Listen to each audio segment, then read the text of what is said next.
में हम लोग गॉसेस लॉ को देख रहे थे और गॉसेस लॉ के एप्लीकेशन को भी हम लोगों ने देखा था, जो कि पॉइंट चार्ज के लिए हम लोगों ने देखा था। तो गॉसेस लॉ के केस में जो एप्लीकेशन है, गॉसेस लॉ के केस में जो एप्लीकेशन है जो कि पॉइंट चार्ज के लिए हम लोग ने डिस्कस किया था, उसके बाद अगर हम लोग लाइन चार्ज के लिए डिस्कस करें तो लाइन चार्ज के लिए फिर हम लोग को एक गॉसियन सरफेस बनाना पड़ेगा। तो गॉसियन सरफेस जो लाइन चार्ज है, यूनिफॉर्मली चार्ज लाइन चार्ज है, ठीक है, अप टू इनफाइनाइट लेंथ ये लाइन चार्ज दिया हुआ है, ठीक। और rho L, that is rho L coulomb per metre, इस पर जो charge per unit length define है, ठीक है। तो यहाँ पर जो आपका चार्ज डिफाइन है, इसमें जो आपका जो इलेक्ट्रिक फील्ड आएगा वो किस तरीके से आएगा, अगर आप इसको देखना चाहिए तो इलेक्ट्रिक फील्ड जो है वो एक तरीके से आप देखोगे तो यहाँ पर जो इलेक्ट्रिक फील्ड आएगा वो ए रो वाली डायरेक्शन में आएगा। ए रो वाली डायरेक्शन मतलब अगर आप वो वाली कॉम्ब को डिस्कस करें जिसमें चारों तरफ एक तरीके से निकला हुआ रहता है ब्लैक ब्लैक, तो उस तरीके से ये जो ए रो वाली डायरेक्शन होगी वो ए रो वाली डायरेक्शन होगी इस तरीके से, ठीक है।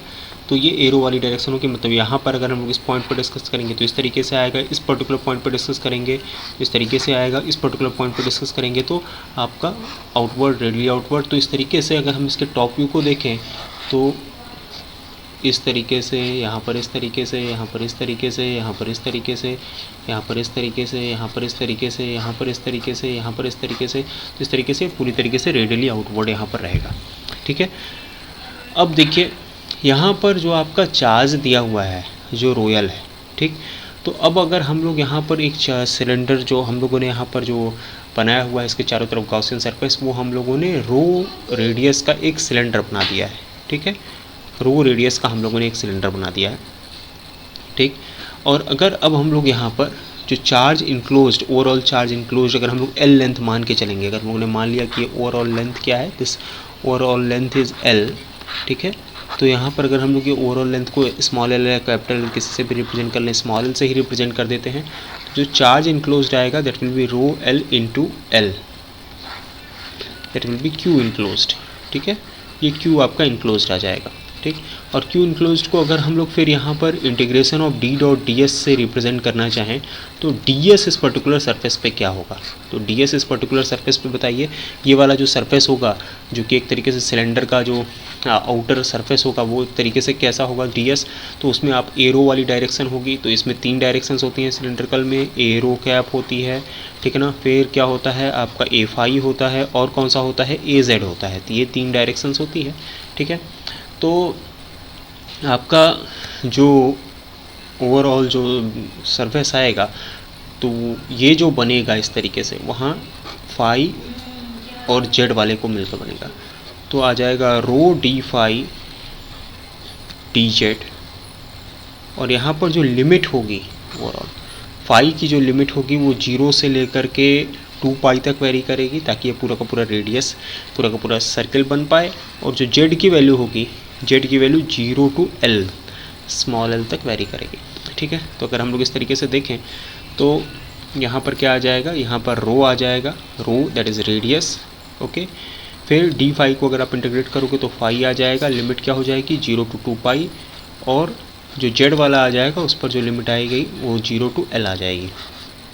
तो इस तरीके से यहाँ पर अगर हम लोग देखें तो रो 2 पाई एल यहाँ पर एक तरीके से आ जाएगा, ठीक। और अगर आप इसे डी के रिस्पेक्ट में डिफ्रेंशिएट करोगे तो यहाँ पर डी आ जाएगा और that will be equal to rho L into L, ये पूरा का पूरा कैंसिल आउट हो जाएगा और आपका डी इज इक्वल्स टू क्या आ जाएगा, रो एल अपॉन 2 पाई रो, ठीक है।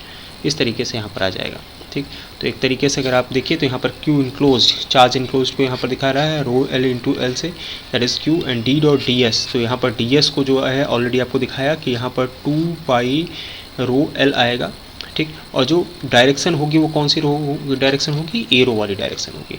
एंड फिर डी इज इक्वल्स टू बताइए क्या होगा, एप्सिलॉन ई होगा, d is equals to epsilon e, या फिर आप इसे क्या लिख सकते हो, epsilon naught epsilon r e, ठीक है। इस तरीके से यहाँ पर आ जाएगा। तो यहाँ पर जो ई की वैल्यू होगी that will be equals to rho l upon 2 pi epsilon naught epsilon r rho, a rho क्या है, ठीक। आप इसे रो या फिर रेडियस से है, और ये जो है that is charge per unit length है, ठीक है। इस तरीके से आप इलेक्ट्रिक फील्ड को भी डिफाइन कर सकते हो, ठीक। तो ये हुआ आपका किस केस में, ये हुआ आपका Gauss's law application for uniform line charge for infinite length. अब अगर हम लोग यहाँ पर इनफाइनाइट शीट अगर हम लोगों ने कंसिडर कर लिया, इनफाइनाइट शीट है, तो यहाँ पर जो चार्ज है दिया हुआ है that is rho S coulomb per metre square, ठीक है। यहाँ पर ये चार्ज जो है that is equals to rho S coulomb per metre square, जो है rho S coulomb per metre square, ये आपका चार्ज दिया हुआ है, ठीक है। तो अगर हम लोगों ने इस तरीके से बॉक्स टाइप का स्ट्रक्चर बना लिया, तो बॉक्स टाइप के स्ट्रक्चर में ये देखिए जो यहाँ पर इलेक्ट्रिक फील्ड आएगी इस तरीके से रेडियली अपवर्ड आएगी, और यहाँ पर एक तरीके से रेडियली डाउनवर्ड आएगी, ठीक है। तो बॉक्स टाइप का अगर हम लोग स्ट्रक्चर बना दें, तो यहाँ पर ये देखिए यहाँ पर क्या होगा, this will be a and this will be a, ठीक है। तो जो भी एरिया अगर हम लोग यहाँ पर कंसिडर कर रहे हैं, ए अगर कंसिडर कर रहे हैं, ठीक है, तो यहाँ पर जो चार्ज इनक्लोज होगा, क्यू इनक्लोज्ड जो आएगा, q enclose that will be equals to rho s into s into a, that will be charge enclosed, rho s into a that will be charge enclosed, okay. तो rho s into a that will be charge enclosed, ठीक है। अब यहाँ पर D dot d S अगर हम लोग consider कर रहे हैं, तो डी डॉट डी एस में यहाँ पर आपका क्या हो जाएगा, यहाँ पर टॉप वाला हो जाएगा, तो टॉप वाले के लिए जो भी आएगा वो एक तरीके से ऊपर बाहर की तरफ आएगा, और डाउन वाले के लिए यहाँ पर नीचे की तरफ आएगा, ठीक है। तो जो भी आपका आएगा मीन्स टॉप वाले के लिए जो आएगा वो डी जेड इंटू ए आ जाएगा, और वहीं बॉटम वाले के लिए भी आ जाएगा डी जेड इंटू ए। तो इस तरीके से जो ओवरऑल डी जेड आ जाएगा that is equals to going outward d z, तो डी जेड क्या आ जाएगा, d z is equals to आ जाएगा a d z into a plus a. तो इस तरीके से ए से ए फिर कैंसिल आउट हो जाएगा, and D will be equals to rho S by 2 A Z. तो अपर वाली डायरेक्शन में ऊपर की तरफ यहाँ पर ए जेड आ जाएगा, और नीचे वाली डायरेक्शन में अगर आप कंसिडर करोगे तो नीचे वाली डायरेक्शन में वो एक तरीके से माइनस ए जेड आ जाएगा, ठीक है। तो इस तरीके से आपका इनफाइनाइट, और वहीं अगर आप एप्सिलॉन भी कंसिडर कर ले रहे हो तो ई इज इक्वल्स टू क्या आ जाएगा, d upon epsilon naught rho s upon 2 epsilon naught आ जाएगा, ठीक। तो ए जेड वाली डायरेक्शन में इस तरीके से आप इलेक्ट्रिक फील्ड भी कैलकुलेट कर सकते हैं, ठीक। अब यूनिफॉर्मली चार्ज स्फीयर है, तो यूनिफॉर्मली चार्ज स्फीयर है, इसका मतलब यहाँ पर जो चार्ज है इसके पास that is equals to rho v coulomb per metre cube यहाँ पर चार्ज दिया हुआ है, rho v coulomb per metre cube यहाँ पर चार्ज दिया हुआ है, ठीक। अब यहाँ पर हम लोग क्या कर रहे हैं, कह रहे हैं कि भाई ये जो चार्ज स्फीयर है उसका रेडियस ए है, ठीक, एंड ए रेडियस है, तो इसका वॉल्यूम बताइए क्या है, that volume is equals to 4/3 pi a cube, 4/3 pi a cube, ठीक है। तो यहाँ पर क्यू इंक्लूसिव आ जाएगा रो वी डी वी, ठीक। तो रो वी डी वी जो होगा, तो यहाँ पर डी वी जो है एक तरीके से phi equals to 0 to 2 pi, theta equals to 0 to pi, and r equals to 0 to r. अब आर की वैल्यू यहाँ पर 0 to a भी हो सकती है, 0 to r भी हो सकती है। R square sine theta d r d theta d phi, इस तरीके से हम लोगों ने यहाँ पर डिफाइन किया, ठीक है। तो इस तरीके से जो चार्ज इनक्लोज आ जाएगा that will be rho v into 4/3 pi r cube. A वाले के लिए यहाँ पर 4/3 पाई ए क्यूब आ जाएगा, जो कि पूरा का पूरा चार्ज जो क्यू होगा वो होगा, ठीक। बिकॉज यहाँ पर जो रेडियस है वो एक तरीके से ए है। तो दो तरीके से हमें इसे स्टडी करना होगा, एक तो जो विद इन आपका जो कि एक तो इनसाइड होगा, मीन्स यहाँ पर आर जो है वो इनसाइड है, तो इनसाइड वाले के लिए जब हम लोग स्टडी करेंगे तो चार्ज जो होगा वो आर के ही रिस्पेक्ट में डिफाइन होगा, ठीक। बिकॉज यहाँ पर जो होगा एक तरीके से रो वी वो वेरी कर रहा होगा, वो फिक्स नहीं होगा। लेकिन अगर हम लोग इस पर्टिकुलर केस में बात करेंगे तो यहाँ पर जो होगा वो चार्ज आपका rho v into 4/3 pi a cube ये फिक्स हो जाएगा, ठीक।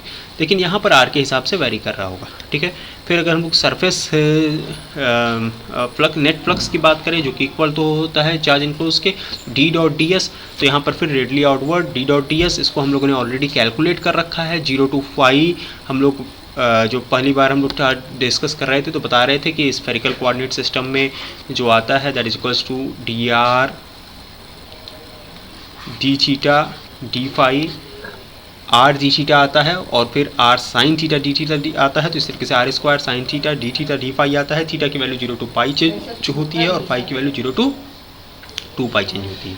जब इसको पूरा का पूरा करते हैं तो इस तरीके से d r into 4 pi r square आ जाता है। ठीक है, इसको इसके पहले वाले वीडियो में मैंने डिस्कस किया हुआ है। तो इस तरीके से जब चार्ज इनक्लोज्ड एंड फ्लक्स जो है जब हम लोग इक्वेट करेंगे तो इस तरीके से डी आर आ जाएगा। उस केस में जब r will be less than 1 a, तो r will be less than a के लिए जब आप इसे सॉल्व करोगे तो now this d r will become r by 3 rho v a r cap. ठीक है, ठीक है, तो r will be in between 0 to a।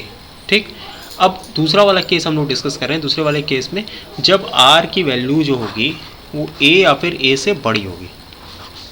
ठीक है, तो इस पर्टिकुलर केस में जब r की वैल्यू a या फिर a से बड़ी होगी तो जो चार्ज इनक्लोज्ड आएगा आपको ऑलरेडी बताया था रो वी 4/3 पाई ए क्यूब आ जाएगा।